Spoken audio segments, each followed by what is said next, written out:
But if I have something in my hand, if it's just like a popsicle stick, uh, for me, they're just little. I found some that are different colors. So you can either have the different color for each level of questioning, or just, okay, I want to ask 22 questions. I have my popsicle sticks, and every time I ask a question, I can put it down. So I know, like, I have six. Okay, I already asked six questions. I'm going to pick them all back up. But that's me, just because I'm more of a tactile. I need to feel I it. would do something I tactile would too. Write it down or something. Are your questions on there? No, not on. That's just a number. Just so I know that I'm asking enough questions. Another one that we thought that we talked about too is if you don't have that, it's just maybe tallying, having a piece of paper and then or a stick note and maybe just tallying every time that you had it. It's something that I talked about too. If you feel like the popsicles is too hard, is it?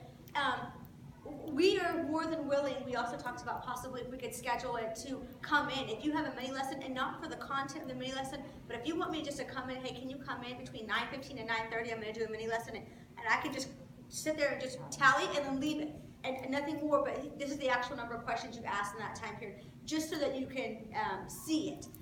Another one we talked about was rubber bands. Maybe you started off with like 10 rubber bands, and every time you moved, you just put a rubber band on your next side so you can see, oh, my goal was this, I only got this percentage, or whatever else. Just another way to, a way for you to think about it. Do y'all have any other ideas, maybe about how you can monitor how many questions? You know those little chips, like the bingo type chips? You could just put them in your pocket and transfer from one pocket to the other, and then at the end of the day, at the end of the lesson, you could see if you needed something smaller. But I actually like your popsicle stick idea, I'm a hands person too. It's like you're just walking around and you're just sticking down. Like you have no clue. Like I mean, the kids are you're just walking like, I asked the question. And then you go back and you pick up however many that you have in your time.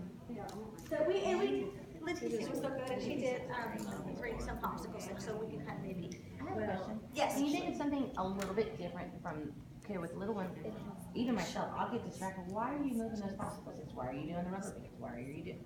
And that might distract them from what they're supposed to be learning versus listening to that question. Right. That's what I'm saying. If you do the thing like in your pocket, then Because my kids will they're know, not even why gonna. are you moving your hands to your pocket? And then that's when maybe you just ask your partner. You ask someone to come in and just watch. Just like I said, if you want to come in and be like, hey, do you care? Like with y'all, if y'all maybe have one of y'all's pairs in or something like that, maybe they could just for the time period, hey, I'm going to do this, or maybe your parent in your classroom could just do it. Like that's nothing different. She's just sitting there counting the questions that you have. But whatever way would work for you, we do want y'all to try. We're meeting back in 3 weeks, so we do want you to at least try. Our goal is to have 3 different numbers because we want you to do it and be aware. Oh, I only asked 3, and then see if you can try to get up as close to your goal. Yes, Dawn. I was just gonna say that the turn and talk, if I wanna get a lot of questions out there, by doing the turn and talk, that way you don't have to ask so many specific kids.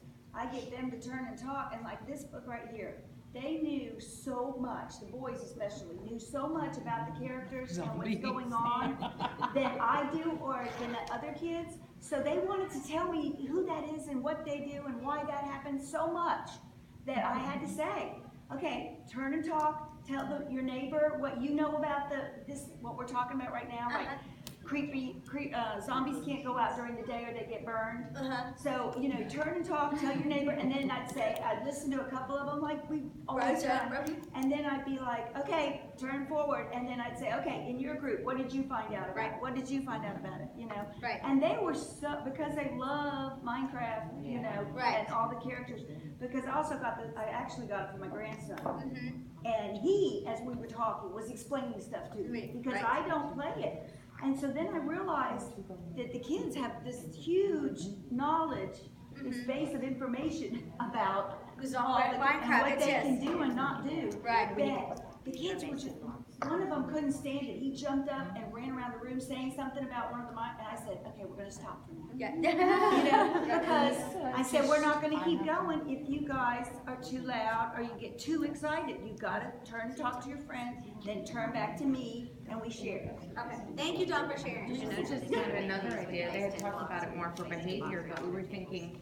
you know, like the kids need to learn that we're constantly working at being better too. So they may even have a good time with having 2 jars and say, okay, go and move it. I just asked a question, you know, and buying into it, misuse might be, you know, and them reminding us Right, too. no. They'll be more prompt to want it. To And want that, it. it's And to show having that them you're be like, part of Right. If you us start doing popsicle doing sticks, better. like she was saying, they might be distracted and say, well, why are you moving that, and what's that for? And all of a sudden, they're not even listening to what you're doing. right, right. But if So they buy giving them, into it, and explain that you are a lifelong learner, and that you Yeah. are trying to be better, So just they're like them, and helping so that us. you're helping, yeah. And you know That's they're all awesome. about that. What I want you to do is I want you on the thing that says choose your technique and set your goal. I want you to take about a minute to go ahead and choose. Do you want to do popsicle sticks? If you want one of us to come in and tally for you, do you want to use, what technique are you going to use, rubber bands or whatever? And then what is your goal? In that 2-week time, we're going to do it 3 times. Maybe your first time, my goal is to make sure I've asked them 5. Then it's maybe 7. Then it's maybe 10. What is your goals? And go ahead and fill it on your paper.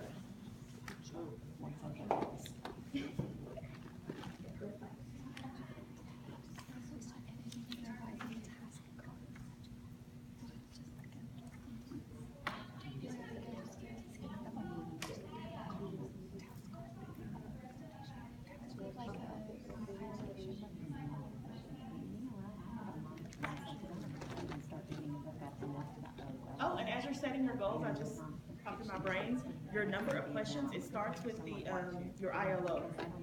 So that counts. Right. okay.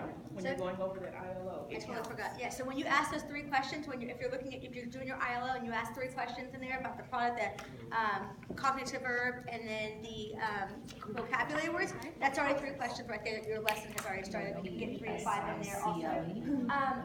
Another one of the things that we talked about, that I don't think we mentioned, was at the end of the class, just another way they said with us, we're going to do a second, is you can ask, raise your hand, or stand up if you had a chance to answer a question, whether it's with your partner or that you got to read. So you can see how many kids were actually participating. It's just another way to see, oh, did I forget to do a pair share and only 3 people got to answer a question. That's just another visual for you to see that also. Okay. I think that we all got our goals set. Yes, and everything. And last thing, 2 quick things.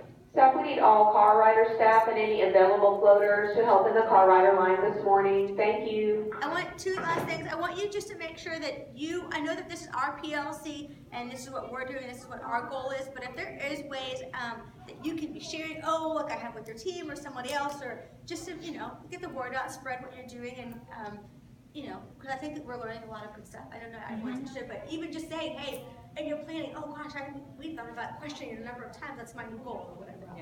Yeah. You have a staff survey on your desk. I would like you to answer, just circle 1 through 5 on, answer the 5 questions on how you thought the meeting went today. Just leave it on the table, you don't have to write your name on it, it's something that I need. But I appreciate y'all being here today and sharing with all your ideas, and we'll be back in 2 weeks. I think it's gonna be the 22nd, the 22nd. Yes, Mom's getting poetry and because he has a first.